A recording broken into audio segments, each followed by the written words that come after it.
how the state transcends its limits.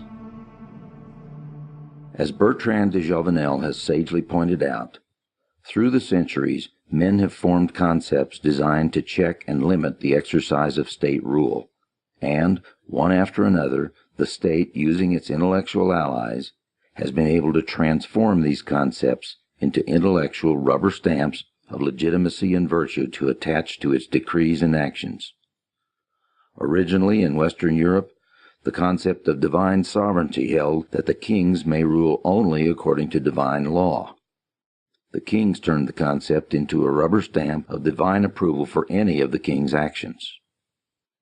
The concept of parliamentary democracy began as a popular check upon absolute monarchical rule. It ended with Parliament being the essential part of the state and its every act totally sovereign. As de Jouvenel concludes, many writers on theories of sovereignty have worked out one of these restrictive devices, but in the end, every single such theory has sooner or later lost its original purpose and come to act merely as a springboard to power by providing it with the powerful aid of an invisible sovereign with whom it could in time successfully identify itself. Similarly, with more specific doctrines, the natural rights of the individual enshrined in John Locke and the Bill of Rights became a status right to a job. Utilitarianism turned from arguments for liberty to arguments against resisting the state's invasion of liberty, and so on. Certainly the most ambitious attempt to impose limits on the state has been the Bill of Rights and other restrictive parts of the American Constitution, in which written limits on government became the fundamental law to be interpreted by a judiciary supposedly independent of the other branches of government. All Americans are familiar with the process by which the construction of limits in the Constitution has been inexorably broadened over the last century. But few have been as keen as Professor Charles Black to see that the state has, in the process, largely transformed judicial review itself from a limiting device to yet another instrument for furnishing ideological legitimacy to the government's actions. For if a judicial decree of unconstitutional is a mighty check to government power, an implicit or explicit verdict of constitutional is a mighty weapon for fostering public acceptance of ever greater government power. Professor Black begins his analysis by pointing out the crucial necessity of legitimacy for any government to endure, this legitimation signifying basic majority acceptance of the government and its actions. Acceptance of legitimacy becomes a particular problem in a country such as the United States, where substantive limitations are built into the theory on which the government rests. What is needed, adds Black, is a means by which the government can assure the public that its increasing powers are indeed constitutional, and this, he concludes, has been the major historical function of judicial review. Let Black illustrate the problem. The supreme risk to the government is that of disaffection and a feeling of outrage widely disseminated throughout the population, and loss of moral authority by the government as such, however long it may be propped up by force or inertia, or the lack of an appealing and immediately available alternative. Almost everybody living under a government of limited powers must sooner or later be subjected to some governmental action which as a matter of private opinion he regards as outside the power of the government or positively forbidden to government. A man is drafted though he finds nothing in the Constitution about being drafted. A farmer is told how much wheat he can raise. He believes, and he discovers that some respectable lawyers believe with him, that the government has no more right to tell him how much wheat he can grow than it has to tell his daughter whom she can marry. A man goes to the federal penitentiary for saying what he wants to, and he paces his cell reciting, "Congress shall make no laws abridging the freedom of speech." A businessman is told what he can ask and must ask for buttermilk. The danger is real enough that each of these people, and who is not of their number, will confront the concept of government limitation with the reality, as he sees it, of the flagrant overstepping of actual limits and draw the obvious conclusion as to the status of his government with respect to legitimacy. This danger is averted by the state propounding the doctrine that one agency must have the ultimate decision on constitutionality, and that this agency, in the last analysis, must be part of the federal government. Again, according to Black, the prime and most necessary function of the Supreme Court has been that of validation, not that of invalidation. What a government of limited powers needs at the beginning and forever is some means of satisfying the people that it has taken all steps humanly possible to stay within its powers. This is the condition of its legitimacy, and its legitimacy in the long run is the condition of its life. And the court, throughout its history, has acted as the legitimation of the government. For while the seeming independence of the federal judiciary has played a vital part in making its actions virtual Holy Writ for the bulk of the people, it is also and ever true that the judiciary is part and parcel of the government apparatus and appointed by the executive and legislative branches. Black admits that this means that the state has set itself up as judge in its own cause, thus violating a basic juridical principle for aiming at just decisions. He brusquely denies the possibility of any alternative. To Black, this solution, while paradoxical, is blithely self-evident. The final power of the state must stop where the law stops it. And who shall set the limit? And who shall enforce the stopping against the mightiest power? Why, the state itself, of course, through its judges and its laws. Who controls the temperate? Who teaches the wise? Where the questions concern governmental power in a sovereign nation, it is not possible to select an umpire who is outside government. Every national government, so long as it is a government, must have the final say on its own power. Black adds, the problem then is to devise such governmental means of deciding as will hopefully reduce to a tolerable minimum the intensity of the objection that government is judge in its own cause. Having done this, you can only hope that this objection, though theoretically still tenable, will practically lose enough of its force that the legitimating work of the deciding institution can win acceptance. In the last analysis, Black finds the achievement of justice and legitimacy from the state's perpetual judging of its own cause as something of a miracle. Applying his thesis to the famous conflict between the Supreme Court and the New Deal, Professor Black keenly chides his fellow pro-New Deal colleagues for their short-sightedness in denouncing judicial obstruction. Quoting Black, the standard version of the story of the New Deal in the court, though accurate in its way, displaces the emphasis. It concentrates on the difficulties, it almost forgets how the whole thing turned out. The upshot of the matter was, and this is what I like to emphasize, that after some 24 months of balking, the Supreme Court, without a single change in the law of its composition or indeed in its actual manning, placed the affirmative stamp of legitimacy on the New Deal and on the whole new conception of government in America. In this way, the Supreme Court was able to put the quietus on the large body of Americans who had strong constitutional objections to the New Deal. Again quoting Black, of course, not everyone was satisfied. The Bonnie Prince Charlie of constitutional commanded laissez-faire still stirs the hearts of a few zealots in the highlands of choleric unreality.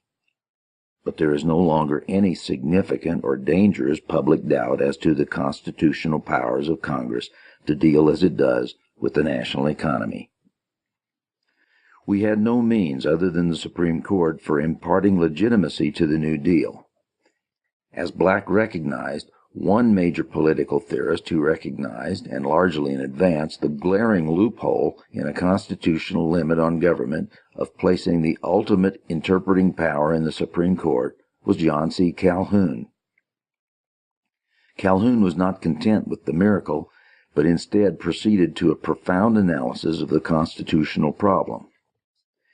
In his Disquisition, Calhoun demonstrated the inherent tendency of the state to break through the limits of such a constitution.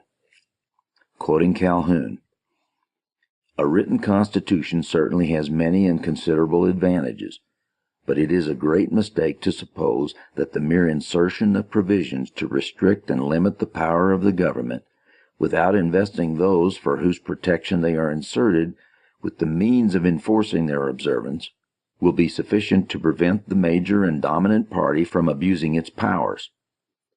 Being the party in possession of the government, they will, from the same constitution of man which makes government necessary to protect society, be in favor of the powers granted by the Constitution and opposed to the restrictions intended to limit them. The minor or weaker party, on the contrary, would take the opposite direction and regard them, the restrictions, as essential to their protection against the dominant party. But where there are no means by which they could compel the major party to observe the restrictions, the only resort left to them would be a strict construction of the Constitution. To this the major party would oppose a liberal construction. It would be construction against construction, the one to contract and the other to enlarge the powers of the government to the utmost. But of what possible avail could the strict construction of the minor party be against the liberal construction of the major, when the one would have all of the power of the government to carry its construction into effect, and the other be deprived of all means of enforcing its construction? In a contest so unequal, the result would not be doubtful. The party in favor of the restrictions would be overpowered. The end of the contest would be the subversion of the Constitution. The restrictions would ultimately be annulled, and the government be converted into one of unlimited power. One of the few political scientists who appreciated Calhoun's analysis of the Constitution was Professor J. Allen Smith. Smith noted that the Constitution was designed with checks and balances to limit any one governmental power, and yet had then developed a Supreme Court with the monopoly of ultimate interpreting power. If the federal government was created to check invasions of individual liberty by the separate states, who was to check the federal power? Smith maintained that implicit in the check and balance idea of the Constitution was the concomitant view that no one branch of government may be conceded the ultimate power of interpretation. It was assumed by the people that the new government could not be permitted to determine the limits of its own authority, since this would make it, and not the Constitution, supreme. Smith writes, "It was obvious that where a provision of the Constitution was designed to limit the powers of a governmental organ, it could be effectively nullified of its interpretation and enforcement left to the authorities it was designed to restrain. Clearly, common sense required that no organ of the government should be able to determine its own powers. Clearly, common sense and miracles dictate very different views of government." The solution advanced by Calhoun and seconded in this century by such writers as Smith was, of course, the famous doctrine of the concurrent majority. If any substantial minority interest in the country, specifically a state government, believed that the federal government was exceeding its powers and encroaching on that minority, the minority would have the right to veto this exercise of power as unconstitutional. Applied to state governments, this theory implied the right of nullification of a federal law or ruling within a state's jurisdiction. In theory, the ensuing constitutional system would assure that the federal government check any state invasion of individual rights, while the states would check excessive federal power over the individual. And yet, while limitations would undoubtedly be more effective than at present, there are many difficulties and problems in the Calhoun solution. If indeed a subordinate interest should rightly have a veto over matters concerning it, then why stop with the states? Why not place veto power in counties, cities, and wards? Furthermore, interests are not only sectional, they are also occupational, social, and so forth. What of bakers or taxi drivers or any other occupation? Should they not be permitted a veto power over their own lives? This brings us to the important point that the nullification theory confines its checks to agencies of government itself. Let us not forget that federal and state governments and their respective branches are still states, They are still guided by their own state interest rather than by the interests of the private citizens. What is to prevent the Calhoun system from working in reverse, with states tyrannizing over their citizens and only vetoing the federal government when it tries to intervene to stop that state tyranny? Or for states to acquiesce in federal tyranny? What is to prevent federal and state governments from forming mutually profitable alliances for the joint exploitation of the citizenry? And even if the private occupational groupings were to be given some form of functional representation in government, what is to prevent them from using the state to gain subsidies and other special privileges for themselves, or from imposing compulsory cartels on their own members? In short, Calhoun does not push his path-breaking theory on concurrence far enough. He does not push it down to the individual himself. If the individual, after all, is the one whose rights are to be protected, then a consistent theory of concurrence would imply veto power by every individual, that is, some form of unanimity principle. When Calhoun wrote that it should be impossible to put or keep the government in action without the concurrent consent of all, he was, perhaps unwittingly, implying just such a conclusion. But such speculation begins to take us away from our subject, for down this path lie political systems which could hardly be called states at all. For one thing, just as the right of nullification for a state logically implies its right of secession, so a right of individual nullification would imply the right of any individual to secede from the state under which he lives.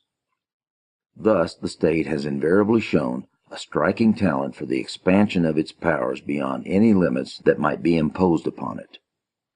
Since the state necessarily lives by the compulsory confiscation of private capital, and since its expansion necessarily involves ever greater incursions on private individuals and private enterprise, we must assert that the state is profoundly and inherently anti-capitalist.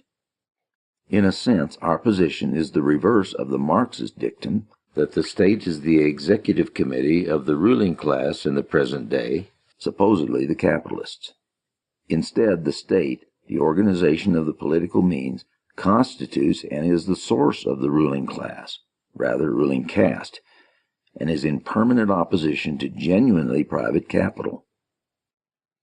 We may therefore say, with de Jouvenel, only those who know nothing of any time but their own, who are completely in the dark as to the manner of powers behaving through thousands of years, would regard these proceedings, such as nationalization, the income tax, and so forth, as the fruit of a particular set of doctrines. They are, in fact, the normal manifestations of power, and differ not at all in their nature from Henry VIII's confiscation of the monasteries. The same principle is at work, the hunger for authority, the thirst for resources. And in all of these operations, the same characteristics are present, including the rapid elevation of the dividers of the spoils. Whether it is socialist or whether it is not, power must always be at war with the capitalist authorities and despoil the capitalists of their accumulated wealth. In doing so, it obeys the law of its nature.